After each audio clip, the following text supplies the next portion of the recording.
बहुत बहुत धन्यवाद अध्यक्ष महोदय।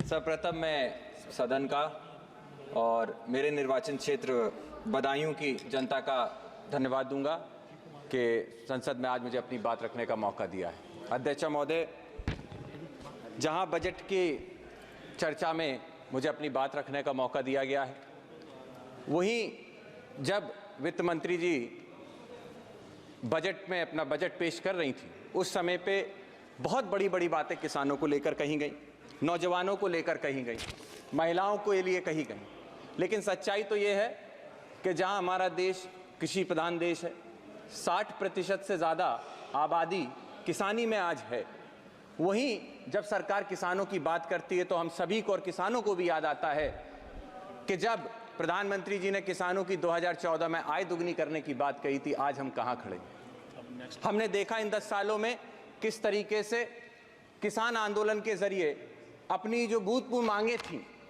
एमएसपी की मांगे, क्योंकि जब हम स्वामीनाथन कमेटी की बात करते हैं तो सामने से पक्ष के लोग हल्ला करते हैं कि हमने स्वामीनाथन कमेटी को लागू किया है। लेकिन सच्चाई अध्यक्ष महोदय ये है कि स्वामीनाथन कमेटी की जो मूल सोल था, जो थी एमएसपी, न्यूनतम समर्थन मूल्य, आज भी ये सरकार उसको लागू नहीं कर पाई है। और सरकार इस बात को याद रखे कि जब सर्दी, गर्मी, बारिश और धूप हमारे इस देश का किसान झेल रहा था, सरहद पे बैठा हुआ अपनी मांगों के लिए लड़ाई लड़ रहा था, उस समय पर यह सरकार ने अपना मुंह फेर कर उस किसान का अपमान किया है। हमें याद रखना होगा कि 700 से ज़्यादा किसानों ने जब अपनी जान का बलिदान दिया, उस समय पे ये मौजूदा सरकार ने उनके बलिदान को पहचानने से भी इनकार कर दिया था। याद रखना होगा कि आज भी इस देश के किसी ना किसी कोने में कोई 800 वो परिवार हैं जिन्होंने अपने मुखिया को खोया है। उन बच्चों के बारे में सोचिए जिस किसान के बच्चों को पढ़ाने के लिए, शिक्षा के लिए वो मजदूरी करता था, खेत में अपनी मेहनत मजदूरी करता था। आज उस परिवार का भविष्य क्या है। मैं आपके माध्यम से अध्यक्ष महोदय पूछना चाहता हूं कि मेरे निर्वाचन क्षेत्र में बदायूं जिस क्षेत्र से आता हूं, वहां पे आज के समय पे सिंचाई को लेकर बहुत बड़ी समस्या है। जहां बदायूं के पास 2 नदियां बहती हैं, लेकिन उसके बाद भी उन नदियों से सिंचाई के लिए कोई भी कनेक्टिविटी नहीं है। मैं आपके माध्यम से सरकार से अनुरोध करना चाहता हूं कि आने वाले समय में उन किसानों के लिए सिंचाई के लिए क्या हम लोगों ने प्रावधान किए हैं। अध्यक्षता महोदय, मैं आपके माध्यम से सरकार को बताना चाहता हूं कि इस समय मेरे लोकसभा क्षेत्र के अंदर सारे किसान ट्यूबवेल के ऊपर निर्भर हैं, और इस समय पे बिजली की ये स्थिति है कि गांव के अंदर 10-10, 15-15 दिन तक हम बिजली नहीं आपूर्ति दे पा रहे हैं। सरकार की तरफ से जिस समय पे एक सर्वे किया गया था, उन्हीं के अधिकारियों ने बताया कि जहां पर 56 सब स्टेशन हैं हमारे यहाँ बिजली के, वहीं कम से कम 33 सब स्टेशन और होने चाहिए।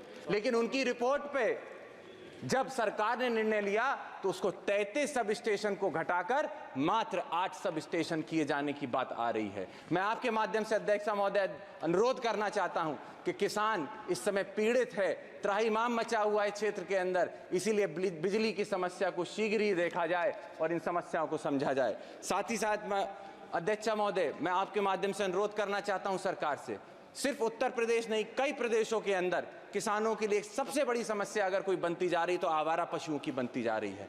जहां किसान और उसके परिवार को दिन दिन भर इस चरकती धूप में खेती करनी होती है, अपनी फसल के लिए, अपनी फसल की उपजाऊ दाम के लिए खेतों में मेहनत करता है, वहीं वो रात रात भर जाग कर अपनी फसल की रखवाली उन आवारा पशुओं से करता है। वही आवारा पशु जब रात में खेत चर जाते हैं तो किसान का नुकसान होता है, और वही आवारा पशु जब सड़क पे जाता है तो किसी ना किसी नौजवान की या महिला की जान लेने का काम करता है। अध्यक्ष महोदय, मैं आपके माध्यम से अनुरोध करूंगा सरकार से कि जहां आप किसानों की बात करती हैं, मैडम मेरी फर्स्ट टाइम स्पीच है, बस 2 मिनट और दे दें। 2 मिनट मैं आपके माध्यम से अनुरोध करना चाहता हूं अध्यक्ष महोदय कि जहां किसानों की बात की जाती है, वही किसान सम्मान निधि को देखकर सरकार अपनी पीठ थपथपाती है। मैं आपको बताना चाहूंगा कि आंकड़े कहते हैं कि रूरल सेक्टर के अंदर जहां पे खरीद की क्षमता घटती जा रही है, निश्चित तौर पे हमें समझना होगा कि ये किसान सम्मान निधि किसी काम की नहीं है। अध्यक्ष महोदय, मैं यूथ को, नौजवानों को नेतृत्व करता हूं, वहीं जहां देश में 35% नौजवान है जिसकी मूलभूत सुविधाएं, एजुकेशन, और जॉब अपॉर्चुनिटीज़ हैं। आज सरकार कहीं भी जॉब देने में असमर्थ होती चली जा रही है। 80% से ज़्यादा हमारे देश का नौजवान बेरोजगार घूम रहा है। मैं अध्यक्ष महोदय आपके माध्यम से अनुरोध करना चाहता हूं कि आने वाले समय में उन नौजवानों के रोजगार के लिए कुछ ना कुछ ये सरकार करने का काम करे। साथ ही में मैं आपसे अनुरोध करना चाहता हूं कि मुझ जैसे नौजवान, कई सारे नौजवान हैं जो यूनिवर्सिटियों से छात्र राजनीति से आगे बढ़ के इन सदनों का नेतृत्व करते हैं, वहीं आज उत्तर प्रदेश के अंदर छात्र राजनीति को खत्म करके कहीं ना कहीं नौजवानों को आगे आने से रोका जा रहा है।